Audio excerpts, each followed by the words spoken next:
There's a silent, heavy pact many a man makes with himself, often without ever speaking the words aloud. It's the one where he chooses the known path, the well-worn groove, even when that groove starts to feel more like a rut. He tells himself it's stability, it's responsibility, it's keeping the ship steady. And for a long time, it feels like enough. It's a comfort, a predictable rhythm in a world that never stops trying to throw you off beat. But comfort, my friends, ain't always a kind master. Sometimes it's just a velvet cage, easy to get into, harder to escape, and it'll whisper sweet nothings in your ear until you forget the wild song your own soul used to sing. It'll tell you that what you have is what you deserve, that dreams are for the young, and that the biggest risk is trying to change a thing. And you listen, because it's easier to listen than to truly hear the quiet yearning growing within. Clayton was one of those men, 46 years old and forged from the very steel and sweat of the factory floor he'd called home for half his life. You'd see him walking out at quitting time, a shadow amongst the floodlit steam rising from the vents, and your eyes would tell you a story before he ever opened his mouth. He wasn't a giant of a man, not physically, but there was a stoic breadth to his shoulders, a way he carried himself that spoke of endless, quiet endurance. His work shirt, usually a faded blue or gray, seemed permanently etched with the ghosts of oil stains and microscopic metallic dust that never quite washed out, no matter how many cycles his wife, Sarah, put it through. His face was a roadmap of the years he'd put in. Fine lines fanned out from the corners of eyes that were deep-set and a calm, earthy brown, eyes that had seen more repetitive motions than most people could even imagine. They were eyes that held a quiet integrity, yes, a steadfastness that was almost old-fashioned, but they also held a faint, almost imperceptible weariness, like he carried the weight of every shift he'd ever clocked. It wasn't despair, not exactly, but a deep-seated acceptance, perhaps, of a life that had settled into a certain shape, a shape he hadn't quite chosen but had worn nonetheless. But it was his hands that truly told the tale.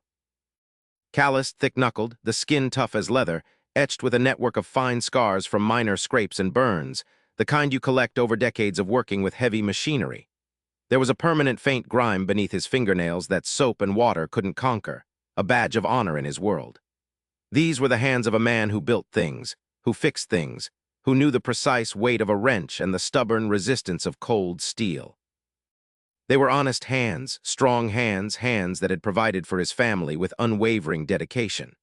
When he gripped a coffee mug or the steering wheel of his old Ford, there was an unspoken power there, a testament to the thousands upon thousands of times they'd closed around a tool, operated a lever, guided a molten stream, or hefted another finished product onto a pallet.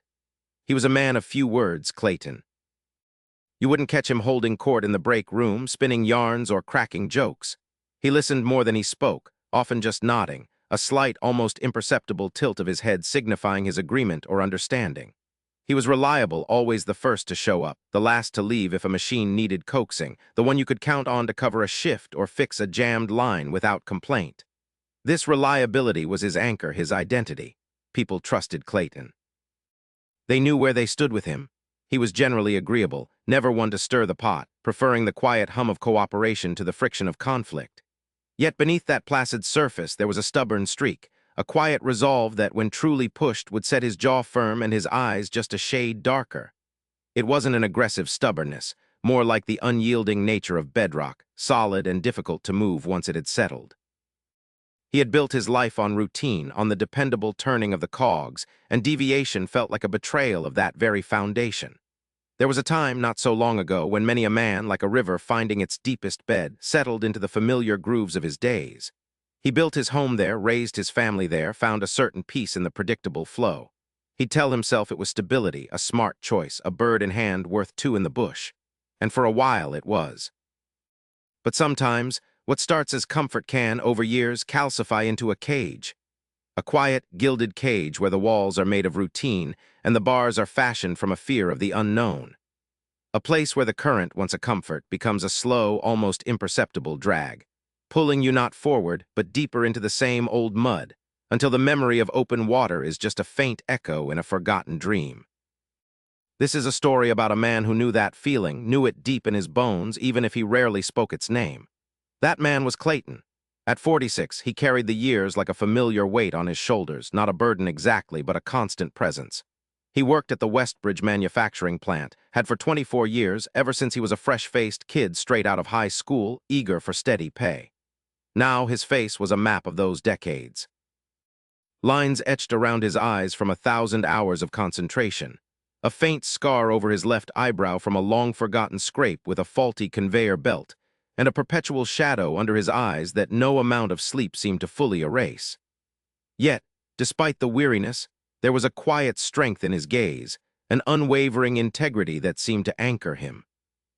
He looked like a man who'd seen more than his fair share of hard days, the kind that chew you up and spit you out, but somehow he'd managed to hold onto a core of decency, a bedrock honesty that shone through the grit. His hair, once a thick brown, was now mostly gray, cut short and practical, needing no fuss. He wasn't a man for fuss. His clothes, usually a clean, faded work shirt and sturdy jeans, hung comfortably on his frame, hinting at the lean muscle beneath that came from a lifetime of physical labor, not a gym. He didn't carry himself with swagger or even much confidence, but with a settled, grounded presence. When he walked through the plant, or even just across his own living room, there was no wasted motion, just an economy of movement born of efficiency and purpose. He was a creature of habit, finding solace in the predictable rhythm of his factory job, a steady hum against the unpredictable world.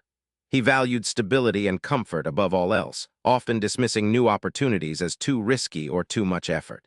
It was a philosophy he'd inherited, a practical truth his own father had lived by. A bird in hand is worth two in the bush, son. Always. Clayton had taken that lesson to heart, carved it into the very foundation of his life, until any thought of reaching for those birds in the bush felt not just impractical, but almost disloyal to the life he had so painstakingly built. Deep down, a quiet dissatisfaction gnawed at him, a dull ache that surfaced in the dead of night, or when he caught a glimpse of himself in the reflection of the darkened television screen. It was a yearning for something more, a vague ambition that he rarely, if ever, voiced. He saw it in the young guys at the plant, fresh out of trade school, eyes bright with ideas, talking about new technologies, automation, streamlining. He'd nod along, listen, but inside, a part of him would shrink. Change felt like chaos, a threat to the carefully constructed peace he'd found. He was afraid of the unknown, truly. Afraid of failing, of looking foolish, of uprooting everything he knew only to find himself worse off than before. This fear of the unknown and his aversion to significant change had led him to embrace routine, even when it brought a quiet, persistent dissatisfaction that settled deep in his chest. It wasn't despair, not outright unhappiness, just a muted color to his days, a sense that the horizon was always just out of reach. But he was too comfortable in his spot to try and find a new vantage point. He was good at his job, knew every bolt, every weld, every nuance of the machines he tended. His hands, calloused and strong, knew the work intimately, could feel the slightest tremor that indicated a coming problem. He was a master of his domain, small as it might be, and that mastery was its own kind of prison. He spent his days immersed in the tangible world of metal and machinery, the smell of grease and coolant a constant companion. The roar of the presses, the hiss of the hydraulic lines, the rhythmic clang of parts moving down the line, this was the soundtrack of his existence. He was a cog in a much larger machine, a vital one, but a cog nonetheless. His work ethic was unwavering, a strength born of necessity and pride. He was resilient, too, able to weather the downturns, the demanding bosses, the endless overtime, always believing that just showing up, doing the work would be enough. It had always been enough. His loyalty wasn't just to the plant, it was to his wife, Sarah, and their two kids, Lily and Noah. Everything he did, every single predictable, unexciting day was for them. To keep their modest, well-maintained two-story house, built in the 70s in a working-class suburb, a sanctuary. To ensure they had enough, even if enough never quite felt like more. He just didn't realize that his very comfort, his steadfast refusal to deviate from the comfortable path, was slowly, silently becoming a cage not just for him, but for the very people he loved most. The scream of the alarm, 5 a.m., was less a wake-up call and more a start gun for the race Clayton ran daily, just to stand still. He'd swing his feet to the worn rug beside the bed, a silent ritual, every muscle protesting the early hour. Coffee, black, strong enough to strip paint, was his first taste of the day, swallowed standing at the kitchen counter. A quick, mumbled exchange with Sarah, still half asleep, often a gentle pat on her shoulder. Kiss the kids' foreheads if they were still out cold in their beds, their faces peaceful, oblivious to the grind that was already beginning. Then the rumble of his old pickup, the engine protesting the cold just as much as Clayton, cutting through the pre-dawn quiet of the neighborhood. The drive to the plant was a blur of familiar streets and gas station lights. Inside the vast, echoing factory, it was the same ballet of repetition. Bolt, tighten, inspect, repeat, thousands of times a shift. His mind could wander while his hands worked, a dangerous luxury. He could think about the leaky faucet he still hadn't fixed, or the car's check engine light that had been mocking him for months, a silent, blinking accusation on the dash. He could lose himself in the rhythm, letting the monotony wash over him like a tide, dulling the sharper edges of his thoughts. It was mind-numbing, sure, but predictable. Safe. Every month was a fresh jigsaw puzzle trying to make the edges meet. Mortgage, utilities, the ever-increasing cost of groceries. Lily's art supplies, Noah's new basketball shoes. There was always something. One unexpected bill, a blown water heater, a dental emergency, and the whole thing came crashing down, the meticulously balanced budget shattering into 100 tiny pieces.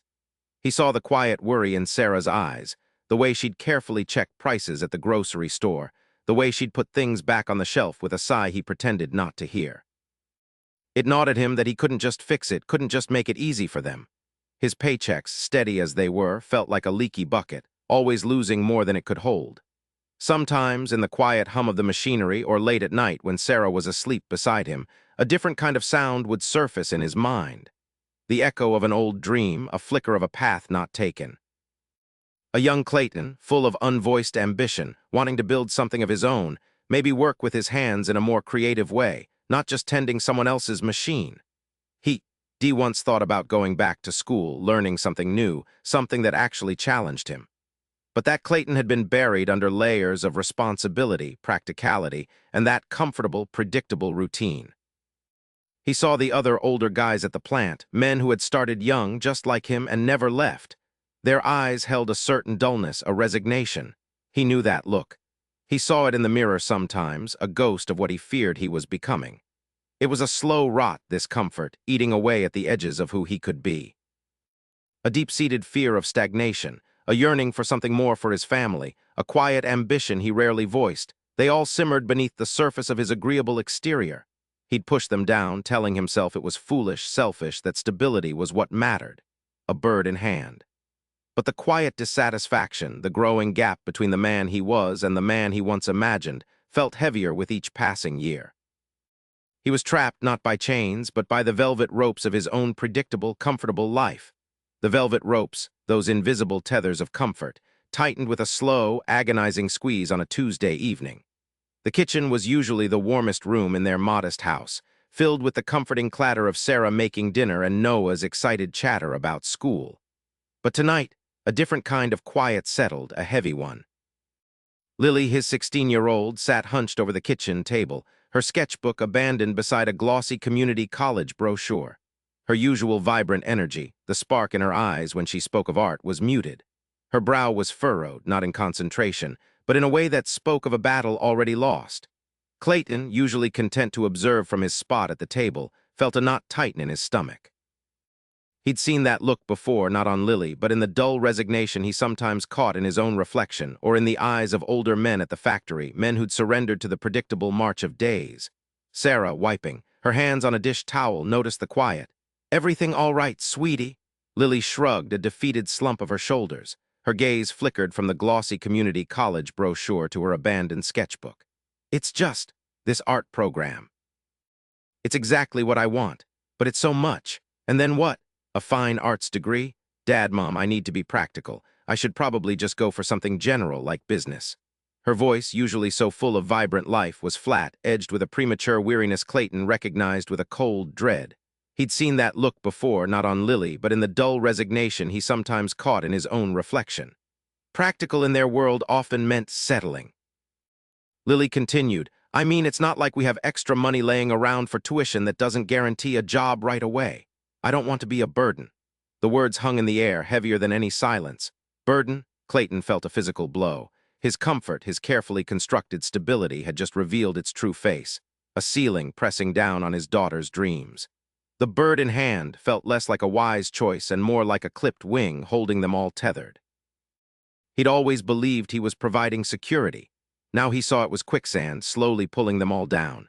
That night dinner was a quiet, joyless affair, every glance at Lily a fresh, burning reminder. The house was a tomb.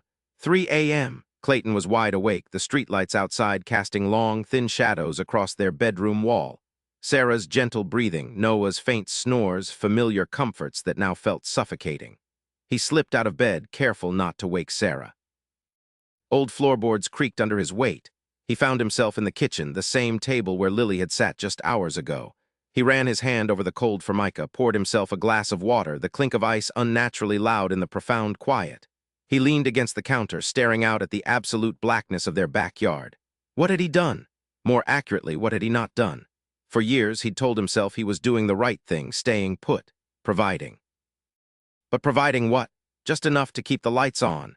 Just enough to ensure his kids believed their dreams were too expensive, too impractical. 46 years old. The factory, same shift, same grime, same numbing rhythm. He could do it in his sleep and often did. He'd traded ambition for assurance, growth for routine, possibility for predictability. And now the bill was due, not for him, not directly, but for Lily. For Noah, who would learn the unspoken lesson. Don't reach for the stars when you can barely afford the bus fare. A wave of self-loathing, raw and visceral, washed over him. He'd been so afraid of failing, so afraid of disrupting the fragile balance that he had unwittingly orchestrated a different kind of failure. A slow, quiet death of potential. He saw himself, a man defined by the four walls of a factory and the monthly statements that dictated his family's reality. A good man, hardworking, yes. But was he a good father if his choices were inadvertently dimming his children's light? His comfort, he now realized, was a gilded cage. He had allowed the fear of the unknown to morph into a silent agreement with stagnation. He had watched others take risks, learn new skills, move up, always telling himself it wasn't for him. Too much effort, too uncertain, better to be safe. But safety, he now understood, was a mirage if it meant sacrificing his children's future. It was a lie. The quiet ambition, the yearning for more he'd buried so deep, now clawed its way to the surface, not as a selfish desire, but as a desperate plea for redemption. He squeezed his eyes shut, wishing he could unhear Lily's words, but the regret was a physical weight pressing down on his chest. This wasn't just dissatisfaction anymore. This was a crisis of conscience. And for the first time in a long time, Clayton felt utterly, devastatingly hopeless. Yet beneath the hopelessness, a flicker, a tiny, defiant spark that whispered no more. He wasn't sure what no more meant, or how he would even begin to change the trajectory of their lives. But the resolve, born of pure, unadulterated parental fear and love, was suddenly, undeniably there. That flicker wasn't a plan, wasn't a map, not even a compass. It was just a feeling, heavy and sharp, that the old way was done. He lay there, the pre-dawn quiet pressing in, and whispered the word to the ceiling, a rough, scratchy sound he barely recognized as his own. Enough! Just that. No grand pronouncement, no vow etched in stone. Just a simple, ragged declaration that the slow, steady bleed of his own life and the potential of his kids had to stop. The next morning, the factory whistle shrieked its usual summons. He drove, as always, on autopilot, the familiar turns, the same dusty parking lot. His body moved through the motions of his shift, hands gripping wrenches, eyes scanning gauges, but his mind wasn't in the usual rhythm. It was a buzzing beehive of what-ifs and how-tos. What did growth even look like for a man like him? What was comfort, if not the steady paycheck, the predictable routine? He'd always believed comfort was security. Now he felt it had been a thief. He remembered a flyer tacked up in the break room months ago. Some night class at the community college. Introduction to CAD software. Computer-aided design. He'd snorted at it then, thinking it was for the young fellas, the engineers with clean hands and college degrees. Not for him, a man whose hands knew the language of grease and steel. But the image of Lily, her head bent over her art, her dream so fragile in a world that demanded more, burned behind his eyes. That evening after dinner, after helping Noah with his math and listening to Lily talk about a new drawing technique she wanted to try, Clayton felt the familiar gravitational pull of the couch, the TV remote. Sarah, tired from her own day, was already drifting off. This was his comfort. This was his cage. He stood instead, his joints protesting the sudden defiance of routine. Walked to the small, clunky desktop computer in the corner of the living room, the one they mostly used for Bill's and Lily's homework. He hadn't sat here for anything else in years. His fingers hovered over the keyboard. A tremor ran through him. This felt foolish, like trying to learn to fly at 46. "What are you doing, Clay?" Sarah mumbled, stirring on the couch, her eyes half open. He cleared his throat. Just looking something up. He found the community college website. Searched for CAD. The class was still there, 6 weeks, 2 nights a week. Cost $300, $300. That was 2 weeks of groceries, almost. His stomach clenched. This felt like a betrayal of their hard-won stability, a reckless gamble. Every fiber of his being screamed at him to close the browser, to go sit back down, to forget this madness. To embrace the familiar ache of his back and the quiet hum of the television. It was safer. It was easier. He pictured Lily again, her eyes bright with a dream she thought was too expensive to chase. He remembered the metallic tang of fear in his mouth that morning, the taste of regret. No, this wasn't a gamble. This was an investment. An investment in a future he hadn't yet defined, but knew had to be different. With a deep, rattling breath, Clayton clicked, "Enroll." The confirmation email popped up immediately. For a moment, it felt like he'd jumped off a cliff. Then a strange lightness settled over him, something he hadn't felt in years. He printed the details, a single sheet of paper that felt heavier than any steel beam he'd ever lifted. That night, he hardly slept. His mind, usually quiet and resigned, was now buzzing with a new kind of anxiety. What if he was too old? What if he failed? What if he wasted that $300? But beneath the fear, like a current beneath a choppy surface, was a thrill, a tiny, terrifying, exhilarating thrill. He was no longer just showing up. He was stepping out. The first class was a Tuesday night. He left work, ate a quick dinner, and then, instead of turning right towards home, he turned left, heading for the community college. The fluorescent lights of the classroom felt harsh, unfamiliar. He was one of the oldest there, surrounded by young faces, some still barely out of high school. His hands, calloused and scarred, felt clumsy on the sleek computer mouse. The instructor, a young woman who spoke with rapid, technical confidence, was already talking about parametric modeling and assemblies. It sounded like a foreign language. He wanted to run, wanted to make an excuse, call in sick, pretend he never showed up. His face felt hot with embarrassment, his brain a fog. This was it. This was the stupid decision. Then he looked down at his rough hands resting on the keyboard. He thought of Lily's slender fingers sketching dreams. He thought of Noah, absorbed in a video game, building virtual worlds. He thought of Sarah, whose quiet sacrifices had kept their world together. This wasn't about him being comfortable. It was about him growing so they could. He picked up a pen, a cheap ballpoint, and started to take notes. He didn't understand half of it, but he wrote down every word, every strange term, every diagram. His grip was tight, his brow furrowed in concentration. It was slow, it was difficult, it was painfully awkward. But for the first time in a long time, Clayton wasn't just doing his job, he was learning, he was growing. And for the first time in a long time, the quiet hum of dissatisfaction had been replaced by the quiet hum of effort. It was a different kind of tired, a deeper, more satisfying kind. That first week, man, it felt like trying to swim upstream with weights tied to your ankles. Clayton would come home from the factory, grease still under his fingernails, bones aching, and then sit at the kitchen table, the cheap laptop Sarah had found online humming a lonely tune. Those notes he'd taken in class, they looked like hieroglyphics by morning light. He'd stare at the screen, at the CAD software he'd downloaded, and a cold wave of panic would wash over him. The simplest tasks, drawing a straight line, making two shapes connect, it felt like rocket science. His hands, so sure and precise with a wrench or a grinder, fumbled on the mouse, making clumsy, hesitant movements. Day after day, the pattern repeated. Alarm at 4:30 a.m., the clang and roar of the factory floor, the quiet hum of his fear, then the bright, bewildering screen. He'd stay up later and later, poring over online tutorials, his head swimming with new terms. Extrude, revolve, fillet. Each word felt like a brick, piling up in his mind, threatening to crush the small, fragile hope that had started to bloom. Sarah would sometimes find him there, slumped over the keyboard, the screen casting a pale glow on his tired face. She'd put a hand on his shoulder, gentle, worried. "You okay, Clay? You look worn out." He'd just grunt, rub his eyes, and try to focus again. She never pushed, but he could hear the unspoken question in her silence. Is this worth it? There were nights he wanted to quit so bad, his guts twisted into knots.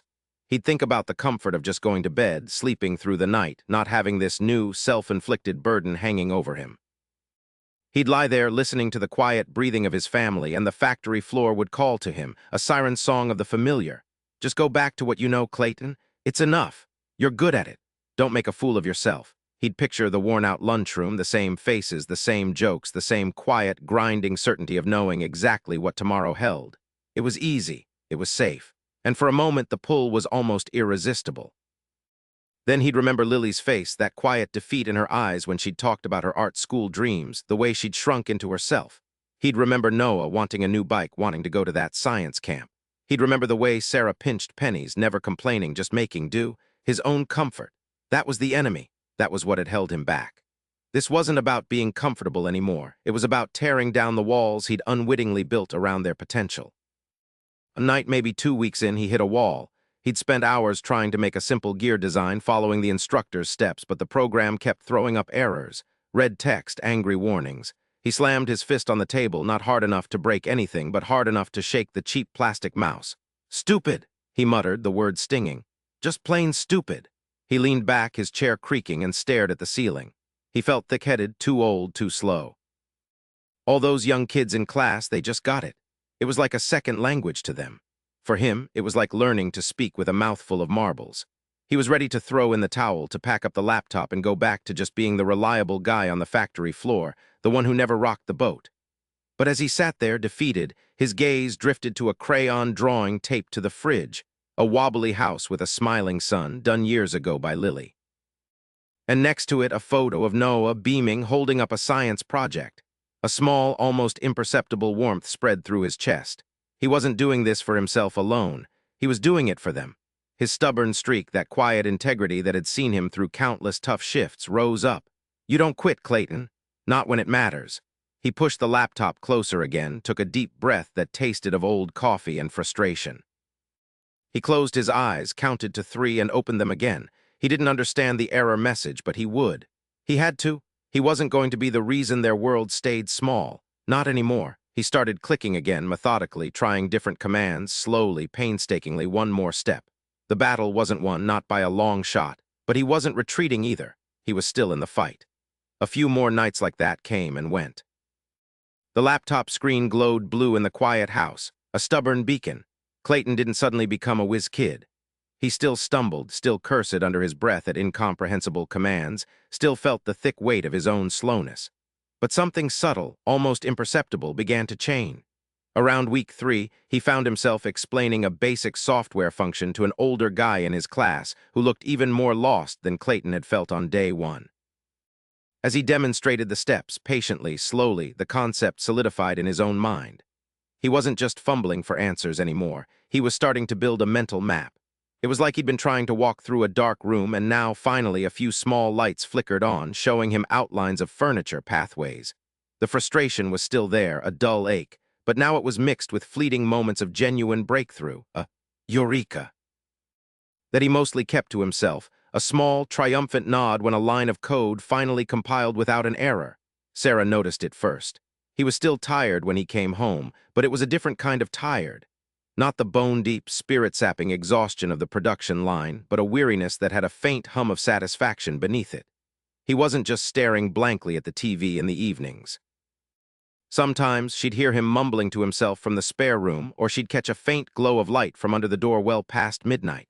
One Tuesday, he came into the kitchen, a faint smile playing on his lips. "Figured out that runtime error thing," he said, pouring himself a glass of water. It sounded like gibberish to her, but the quiet pride in his voice was clear as a bell. A sliver of the old, quietly ambitious Clayton, the one she'd married, seemed to be peeking through the weariness. Hope, a fragile, tentative thing, began to unfurl in their small house. At the factory, the change wasn't as obvious, but it was there too. Instead of just accepting a process, Clayton found himself asking, why?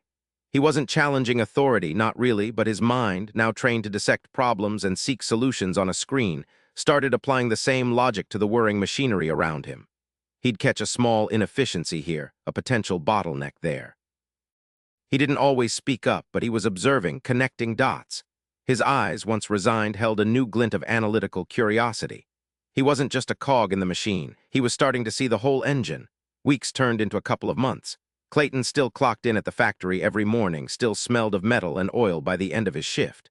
He was still the same Clayton on the surface, quiet, reliable, his hands still scarred from years of manual labor. But his world had expanded. He started bringing home textbooks on network security, on database management. He was still learning, always learning, but now it felt less like a mountain to climb and more like an endless, fascinating landscape to explore. He volunteered for a new internal project, one that involved tracking inventory using a new digital system, something that a few months ago he would have dismissed as not his job.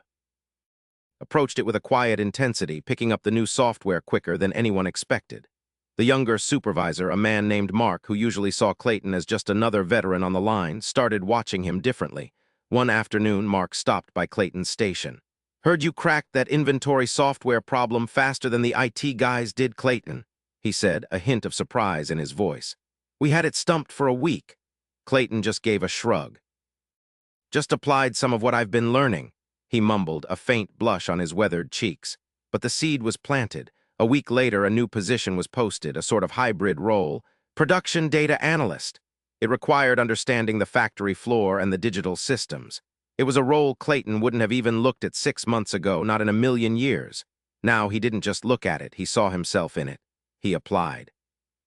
The interview felt like another struggle, like learning a new language all over again, but he kept at it. He talked about efficiency, about problem-solving, about what he'd learned in his late-night classes. He spoke with a quiet conviction that surprised even himself. And he got it. The promotion meant slightly longer hours, more mental work than physical, and a significant bump in pay. It meant moving from the deafening roar of the production line to a small, quieter office with a window overlooking the factory floor he'd worked on for decades. That night at the dinner table, the news hung in the air like a delicious scent. Lily's eyes widened. "Dad, an analyst," she repeated, disbelief and awe in her voice. Noah, usually glued to his tablet, looked up with genuine curiosity. Sarah just smiled, her eyes a little misty. For years, Clayton had focused on stability, on comfort, on the known. He'd been afraid of rocking the boat. But now he realized he hadn't just rocked it. He'd steered it into a whole new ocean. He still worked hard, harder than ever in some ways, but it wasn't just about maintaining. It was about building, about growing, about exploring what was next. The quiet man was still quiet, but he carried himself with a new kind of authority, a deep confidence earned through leaning into the unfamiliar.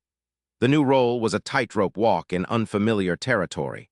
Clayton spent his days wrestling with spreadsheets and reports. His mind, once attuned to the rhythmic clang of the presses, now strained to decipher data streams and projections. It was hard, a different kind of hard than physical labor, a mental fatigue that left him drained but strangely invigorated. He was still learning, still asking questions, often feeling a pang of foolishness for what he didn't know. But his quiet persistence, his willingness to dig into the details and not pretend to understand what he didn't, slowly started to earn the respect of his new, often younger colleagues. They saw a man who might be behind on the tech, but was ahead on common sense and dedication. At home, the difference was subtle but profound. The heavy silence that once hung over dinner was slowly replaced by a lighter air. He still spent evenings with books and online tutorials, but now he'd sometimes share a discovery with Lily or Noah, explaining how a small change in a production line could save thousands, or how understanding the flow of materials could prevent bottlenecks. He didn't just work, he explored. And his family watched. Months melted into a year. Clayton wasn't just the new analyst anymore. He was their analyst, the guy who could bridge the gap between the shop floor and the executive suite. He found efficiencies no one else had considered, identifying bottlenecks and proposing solutions that saved the company money and, more importantly, improved conditions for the very workers he'd once stood shoulder to shoulder with. He'd walk through the factory now, a familiar figure but with a new bearing. The casual nods he exchanged with old friends carried a different weight, a shared understanding of a path taken. He knew the roar of the machines, but now he understood the logic behind their rhythm. One evening, Lily, her shoulders slumped, left a flyer for a summer art program on the kitchen counter. It was expensive, a prestigious program across the state. She moved away quickly, expecting the usual unspoken no. But Clayton picked it up, tracing the bold letters. "Looks interesting, Lil," he said, his voice soft but firm. He didn't make promises, not yet, but his demeanor, the way he looked at her, spoke of possibility, not limitation. They started researching scholarships, grants, payment plans. The word impossible had lost its sting in their house. Noah, seeing his dad tackle new challenges with such resolve, started taking apart old electronics, driven by a newfound curiosity to understand how things worked. He wasn't just playing, he was learning.